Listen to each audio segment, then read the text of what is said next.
Let's break down exactly the 10 steps you need to get your first real estate wholesaling deal. I know so many people in real estate wholesaling, they struggle with a quote unquote game plan on getting started in wholesaling. And I feel like this is going to be really good for you guys, really to break down a game plan of the steps you have to take.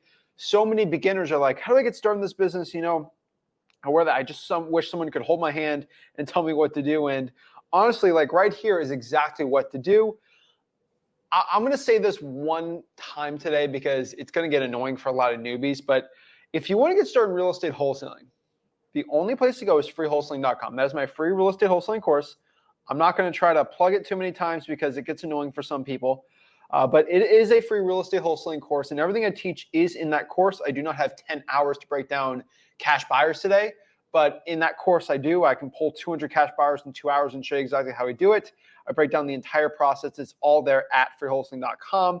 The links to join the one-on-ones, all that stuff, it is at freewholesaling.com. FYI, for everyone who asked how to get started, everything like that. Let's break this down. Let's get into it. I really just want to break everything down here in the best way possible. So let's kind of talk about this, the 10 steps to get your first deal in real estate wholesaling. I want to make sure everyone can hear me. We're all loud and clear. This Mexican internet's actually not bad. So let's break it down. So what we're going to break down today is we're going to just really share, honestly, in my opinion, the 10 steps you need to take on how to actually take it down and do your first real estate wholesaling deal. I don't care if this is in virtual wholesaling real estate. I don't care if this is in regular wholesaling real estate. What I want to do is really break down the entire wholesaling real estate process. And really, if you want to get your first deal, this is probably going to be the best guide for you on the first 10 deals. For your first deal all the way to 10 deals, whenever you want, we're going to break it all down. So let's kind of break down step one. So what is step one, guys? Well, ladies and gentlemen, step one is very simple. Find your why. That's pretty much it. Find your why. I feel like that is the first thing a lot of wholesalers starting out in this business that they need to understand, because finding your why is going to be really important. Because if you don't have a legitimate reason why you're getting started in this business, why you're getting into real estate wholesaling, you're not going to be successful. You're going to have to find your why. You're going to have to find your reason for getting in this business. If you don't have a reason why you're getting into real estate wholesaling, you're not going to be successful. I think that's probably one of the most important fundamental truths for most wholesalers. When I talk to people that are starting out in wholesaling, and I talk to people that got their first real estate wholesaling deal, they all had a driving motivational factor. I had it, Rick had it. A lot of the successful people in the chat right here, they 100% had a driving motivating factor. If you don't have that, you're not going to be successful, right? And I feel like that's the motivating factor for a lot of people. Why do you do what you do? Why do the great people do what they do? I kind of talk about this sometimes, but I sort of think of huge motivational people that have changed the course of human history throughout the entire world. And they all had a motivating factor of what they're doing. They're here to make intense change in this world, and they had a motivation for doing it. Most people don't do things just for the heck of it, right? Hey, we're going to do this, or that because we're just going to, I don't really care, right? The truth is, the greatest people, the most fundamental leaders, they all do it for a reason. Some people do it for really bad reasons, right? But some people do it for very, very good reasons. So you really got to break down how people do what they do. A lot of people, and I'll be the first one to tell you, money is going to be the biggest why for this, right? So let's talk about one of the greatest minds of all time, Kanye West, right? I love Kanye, okay. Kanye West, why did he become a musician? Why did he become literally a billionaire just from his music and his designing and all that stuff? What was his motivating factor, right? I love Kanye, by the way, guys. Some people don't like Kanye. I love Kanye. He was broke, okay? That's really, it wasn't because he's trying to make this crazy change in the, I'm just being he was broke, right? A lot of people do things because they're broke. And it's not a bad thing, right? Some of the most inspirational people of all time, entrepreneurs, they started because they were broke. And then eventually they made a bunch of money. And when you get to a certain amount of level of money, it's it's not about the money anymore. Like me, I have enough passive income where I can just go MIA. I can quit all this internet stuff and I can just live on my passive rental income and all the other incomes I have and all the other businesses I have going on. I don't really have to deal with anything, right? But I'm at a point in my life right now where I feel like I need to give back, because this real estate wholesaling industry has given so much to me. At 22 years old, it has made me so financially free. It's giving me the most important thing is time with my family, my friends, time to do whatever I want. I can go marlin fishing in Mexico. I'll show you some pictures after of some fishing today. Caught a huge, I got 6 marlin today. It was amazing. But well, I don't want to break down, but like I have the freedom to do that. You know, if I worked a regular bag boy job, I would never be able to do that, you know. Time freedom, you know, one of the most important things in my life is family. And me being able to wholesale real estate, doing everything virtually, I'm able to spend time with my family. I'm not here to go flex on like, but like I can spend time with my family whenever I want, whoever I want, and when I want. And it's absolutely, it's a blessing in my life. So it's truthfully, what I can tell you is you got to find your why. A lot of people's why starting out is money. Once they make more money, it starts turning into a purpose, right? Like your purpose is just to get to that 100K a year, and then you can start pushing it more. Because like once I hit 100K a year, my purpose changed, right? Like it's not to not be poor anymore. You know, I have enough passive income for the rest of my life, right? And obviously that's going to compound even more. It's different, but I'm trying to make true change in this world. I feel like there's so many single fathers, single mothers, 16, 17 years old people that like they've gotten their first deal and they've been able to change their life. I know people across the world that's gotten their first real estate wholesaling deal virtually that's learned from me. They're able to make, I know some people in Africa that DM me and they made in one real estate wholesaling deal what their parents made in 5 years, and they're able to bless their family. It's truthfully, like it warms my heart. There's 16-year-old people that get to take care of their moms, single moms that like are struggling. It's a different purpose for me, and that's what I have my why. The one fundamental truth of why people do a lot of things is there's a driving motivating factor, and you have to understand that. Why did you choose to drink a Coke today? Why did you choose to play video games today? Why did you choose to listen to that song? Like there's a reason for it, right? Either to feel good. Why do people do bad things, right? Maybe it's a rush. Maybe it's like there is a why for things. And for you to be successful in this business, you're going to have to find a why. I'm spending some time on the first part here because this is the fundamental blocks of wholesaling real estate. So I'm in Mexico. They have a type of pyramids here, right? The Mayans.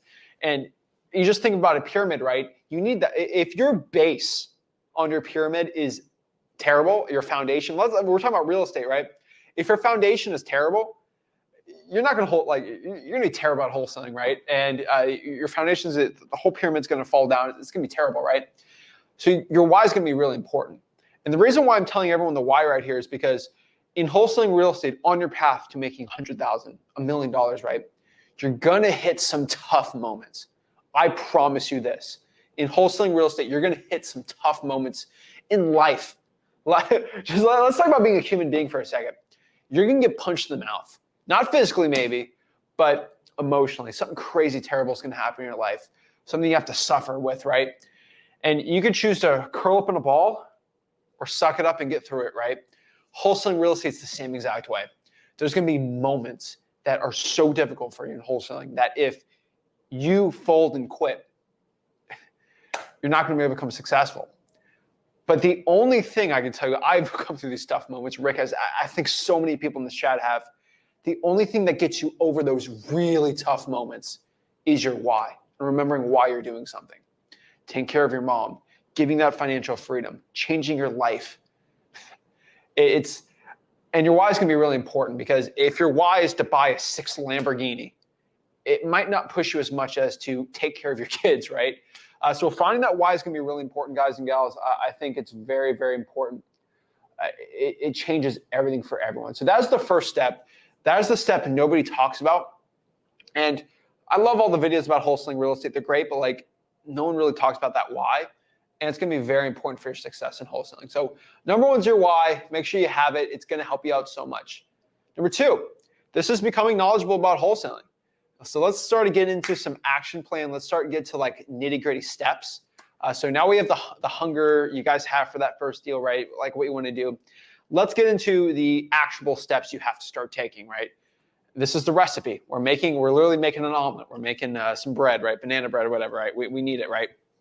So step 2 is becoming knowledgeable about wholesaling, right?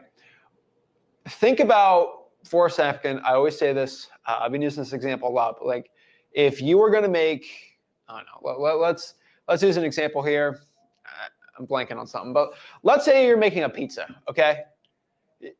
When you make a pizza, you're going to have to be knowledgeable about pizza to a point. Does pizza need cheese? Does pizza need bananas? Does pizza need, this is controversial, pineapple, right? What does pizza need? And everyone's got their own little rendition of what a pizza needs. But if I talk to 1,000 people that have made pizzas or pizza chefs, they're generally going to tell me I need pizza dough, I need pizza sauce, I need cheese, and then toppings, right? Like generally they're going to say that. And that's the knowledge you're going to have to get about wholesaling. What you have to understand is when you talk to all these wholesaling coaches, gurus, influencers, I'm not saying anything bad about them, right? I just don't think you should pay for wholesaling information, but that's another can of worms for another day. They're all going to tell you a different way to make that pizza. And my personal opinion, a lot of people are going to charge you to learn how to make a pizza, and it's like, come on, like there's already these people that made the pizza. Why don't you just learn for free about the master pizza guy, right? Gordon Ramsay will tell you how to cook food for free. Like you don't need to pay for it. So just know when you talk to a lot of people about wholesaling, they're all going to tell you a little rendition of what to do. And truthfully, you're going to make it your own, right? I make pizza my own little way, and a really good person's going to do it probably a better way. But you're going to have to get knowledgeable about wholesaling. You're going to have to understand what about it, right? Do I need dough, cheese? Like you got to understand what the foundations are. And you want a general game plan. If you're in a grocery store and you're going to make a pizza, you want to know generally what you have to get. If you're running around thinking pizza's a soup, you're going to run a million miles an hour and not going to get any results. So getting knowledgeable about this business is very important. There's a lot of nitty-gritty details about it. You should understand inspection periods, how contracts work, title companies. I'm not here to confuse you. For wholesaling.com, I teach all that stuff. There is things that are a little confusing starting out in wholesaling. I definitely understand as someone that's been through it before, there's learning it. There's a tiny learning curve. It's nothing crazy. It's like riding a bike was so weird for me when I was starting as a little kid. But like, you know, after like a couple months, it's like no brainer, right? I'm riding a bike like pretty simple. It's sort of like that to a point, but like how do you get good at riding a bike? By just doing it, right? So getting knowledgeable about wholesaling is what it's going to be. Cool part is if you're already watching this video, you're already doing step 2. So you're already doing step 2 currently right now. You're actually getting a knowledge of like what are the steps to wholesaling. So I appreciate everybody watching this because you're getting better at this while you're currently doing it. So number 2 here is going to become knowledgeable about wholesaling. I think it's very important. I think a lot of people, I get asked all the time, you know, Zach, I got asked this question yesterday. No fault to anyone. You're probably like brand new to wholesaling, which is great. I really appreciate it. But like someone's asked, like, Zach, what happens if I sign a contract and I can't find a buyer? Am I screwed? Do I have to buy this? Am I going to get sued? I get it. The cool part about that is how dare I say this, but at freewholesaling.com, I answer that question right there. And I have documentaries in that thing of just me wholesaling deals and showing you, like all that knowledge is in there. And probably the best knowledge you can possibly have is just ask a question in this chat and I'm going to answer it, or do the one-on-ones and just go to my Facebook group, Wholesaling House is Free, get the StreamYard link. If you guys need help hopping on, talking to me one-on-one, someone in the comments can definitely tell you what to do. I think we got enough people that know how to do it. So let's talk about getting knowledgeable about wholesaling real estate. So the first thing, let's sort of break down the wholesaling process. I kind of have this chart always up on here. But this is basically the wholesaling real estate process, right? Now, I'm not confusing you, but this is a quick overview of it. This is color coordinated. This is in Wholesaling Houses for Real, freewholesaling.com. But like generally wholesaling real estate, I'm going to give a quick overview and they're going to break down the steps, right? We're going to marketing. So what we got to first start doing is finding distressed properties. Then we're going to lock the deal up. We're going to go find a buyer. We're going to walk the buyer through the house, and then we're going to sell that to the buyer for a profit on closing day. That is basically the wholesaling real estate process. So we got to get knowledgeable on what that process is. So let's get into the actual steps. So step 3 is going to be do market research. I don't think enough wholesalers do market research. That they might be super into their analysis paralysis, but they fail to do market research. And what I mean by market research is probably different for a lot of people. Again, it's a different way to do a pizza, but it's definitely it's something everyone should do.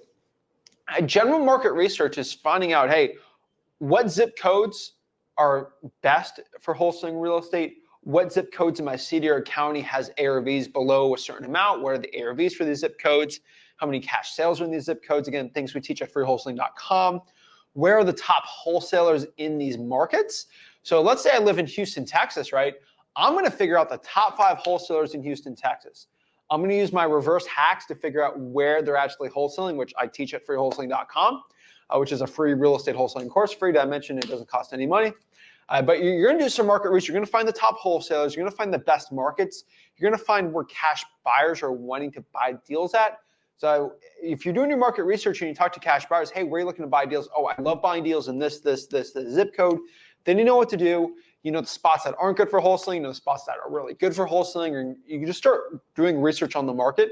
It actually gets very, very simple doing that. So it's definitely really good. Do your market research. It's actually not very difficult to do, but we do teach that exactly. But doing your market research is going to be paramount for your success. The point of doing market research, the point I made an entire step on the slide here, is because doing market research makes you more efficient. And if you know efficiency like me, it's doing things a lot faster. So it's more or less, it's like doing multiplications. So if you have 5 rows here and then 5 rows, you just do 5 times 5, 25 versus counting 1, 2, 3, 4, 5. It just makes it a lot more simpler. It's like it's like really going to a grocery store, honestly. That's the way I look at it. Some people pick up 1 bag at a time, and that might be your marketing.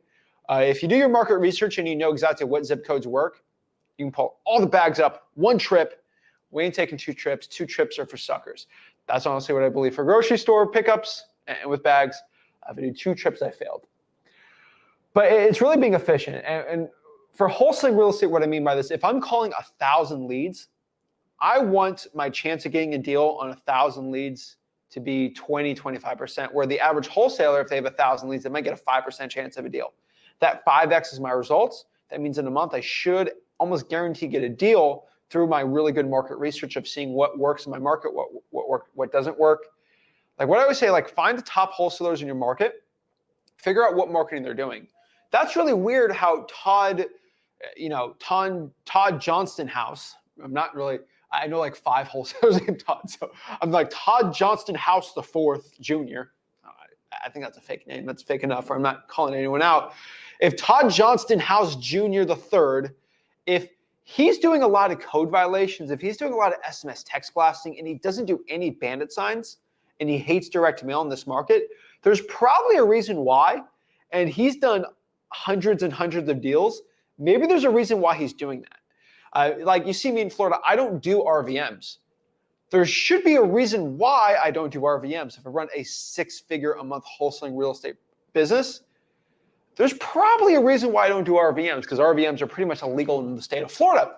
But like you got to do research and see, and you're going to figure out things a lot better. So do your market research is paramount for your success. It's super, super duper important. So guys, all you guys should be doing your market research. So let's do into step 4. Now guys, have you seen how we haven't gotten it? This should take probably a weekend. Like if you really want to get into the craziness of everything, really should take a week. I'm taking my time on this because a lot of people starting out don't do this. Drives me crazy, but you should be doing your research. I ask so many people hey, where are the top 3 wholesalers in your market? They can't name them. And if you can't name the top 3 wholesalers in your market, you have failed during your market research. You have failed. And if you do enough networking, you're going to figure it out really, really quick. Because if you figure out where the top wholesalers in your market are, then you're going to figure out what their marketing is. And I always tell everybody, I've said this a million times. Do not reinvent the wheel for your wholesaling. Do not try to be this crazy person that tries to do the evolution of the crazy thing. Don't be the person that invents the internet and the telephone, right? Let's look here. Let's look at Apple, okay? This is an Apple iPhone, right? Apple is pretty much the top phone maker, top electronics maker by market capitalization in the entire, I think probably in the entire world. I think they're close to Sony or Samsung, but let's do America. Apple's number 1. Apple didn't invent the smartphone. They didn't invent the smartphone.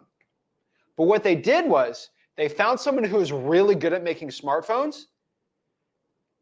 They pretty much didn't copy them, but they kind of built on that and built something better. And what I'm telling you is that's what you should be doing. Elon Musk, let's talk about Elon Musk. He wasn't the first person to make an electric car. There was Fisker, there's other ones that failed, right? But he built upon that. Jeff Bezos, he was not the first person to sell things on the internet, but he found the one people that did that and he built upon that. You're sort of getting my jive more or less, that like you shouldn't reinvent the wheel. Find the best players in your market, sort of do what they're doing to a point, but make it better. And you're going to be an Apple, you're going to be like a Tesla, you're going to be one of these huge companies. Bill Gates, right? Microsoft was not the first internet company, more or less. It wasn't the first software company, right? Microsoft actually, this is a cool story. Microsoft actually bought their Windows. They actually bought it from a company and basically licensed it. And that's what their like first software was. Crazy.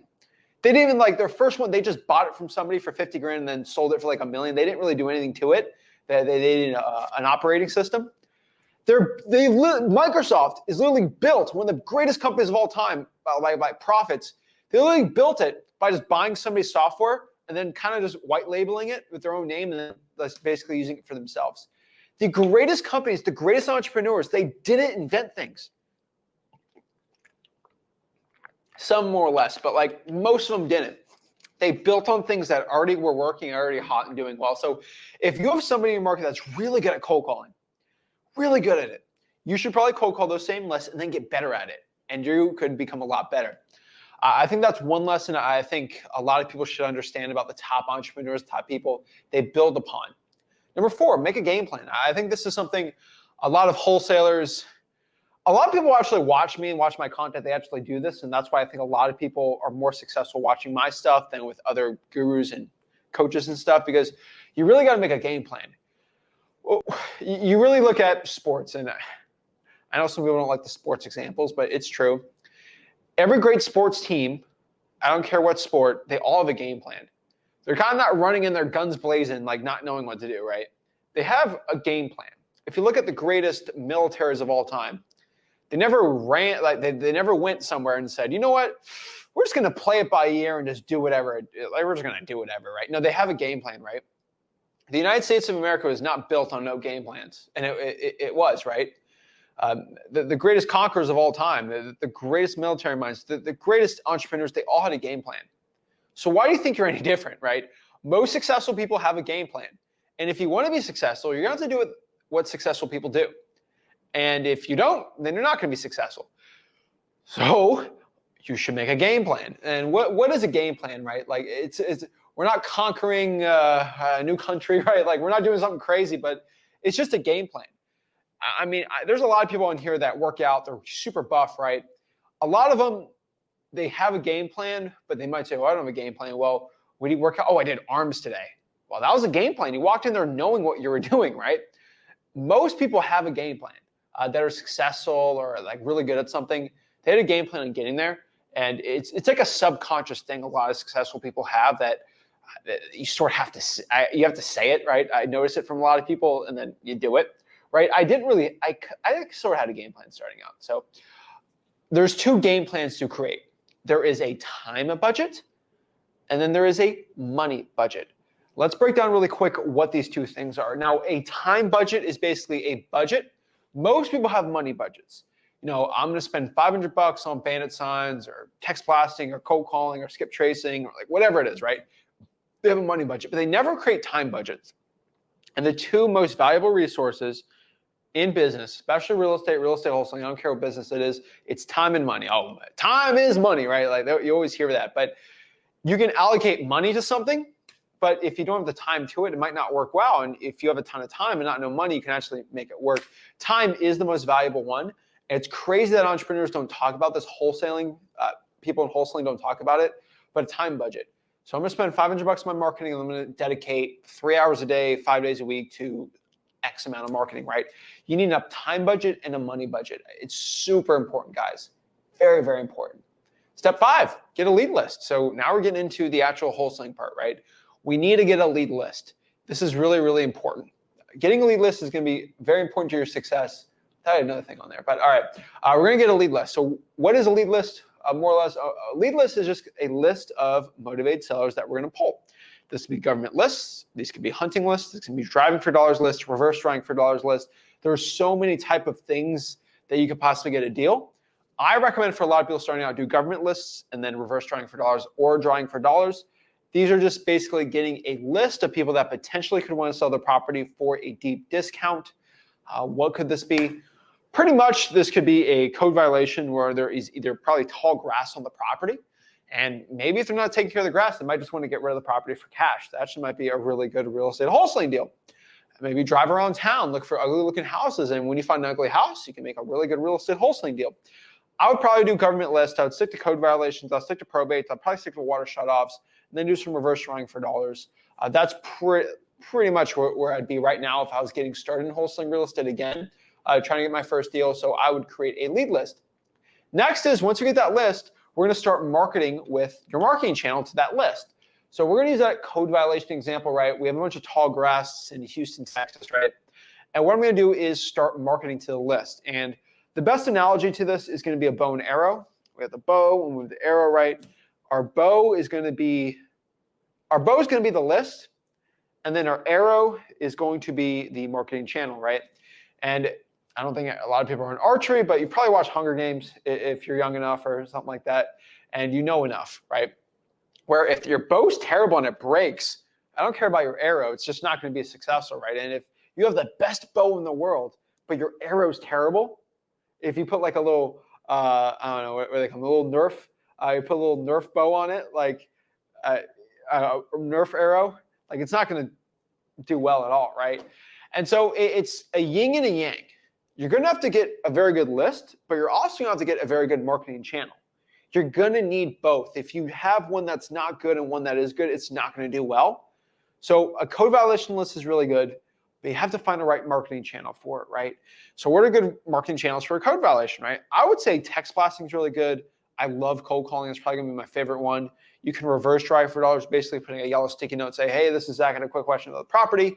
Please give me a call back, and you put it on there. There's so many ways to do this, but I think starting out, I really think cold calling is going to be probably the most effective one for most wholesalers. That's what I'd say. So you got to start using your marketing channel. Remember, we have our time budget, money budget to really break this all down. So the next one here, step 7, is once we start marketing, right, we're going to get leads.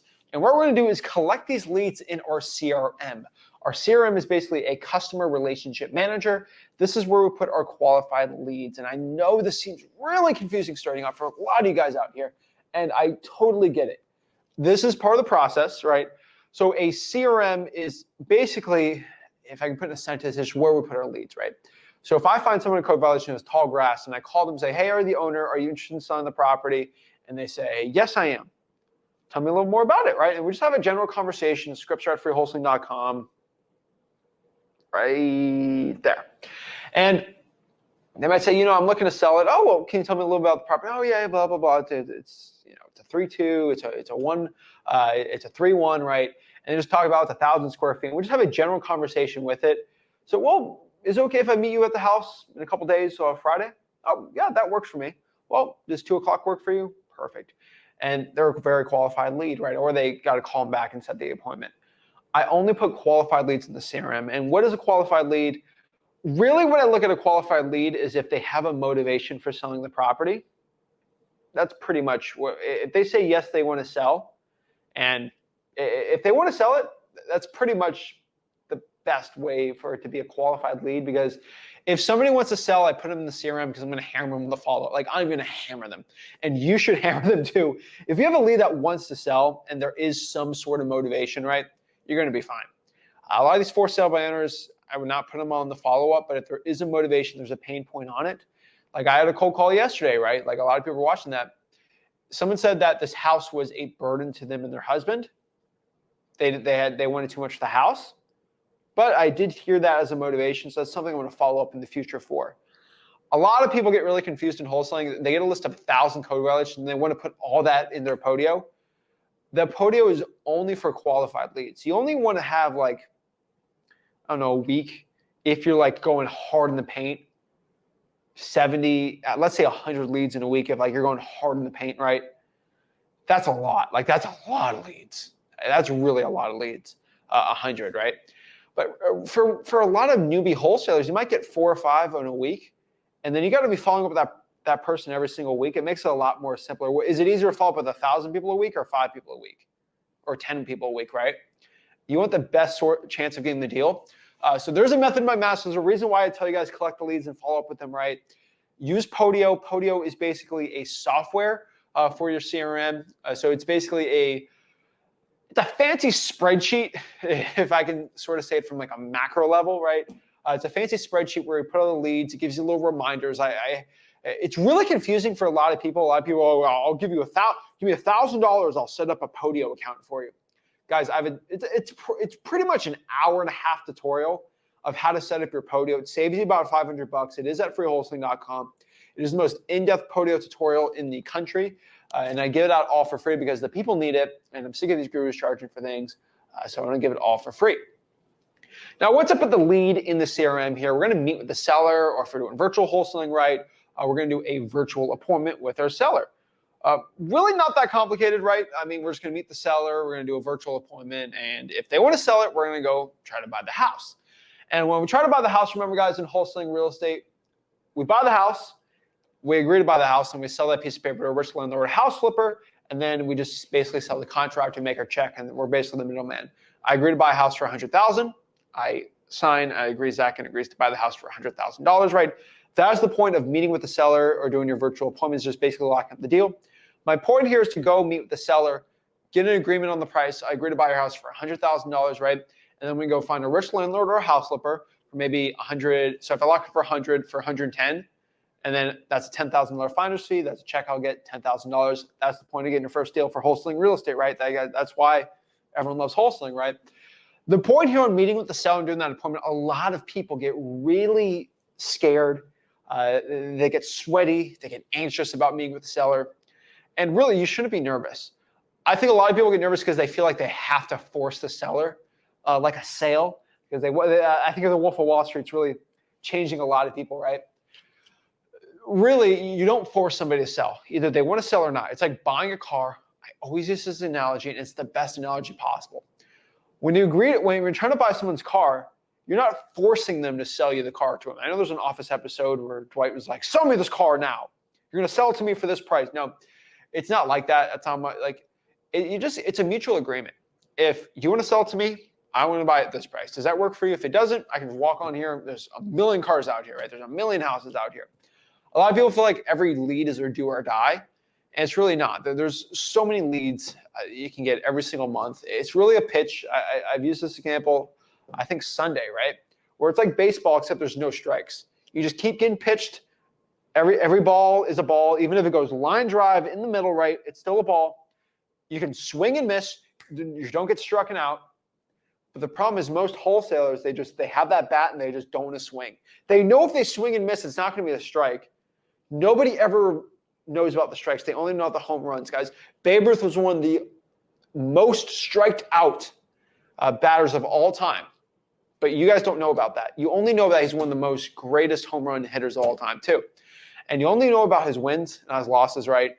So I think it's very, very important for this. So you got to meet the seller, do the virtual appointment. We're going to lock up the deal.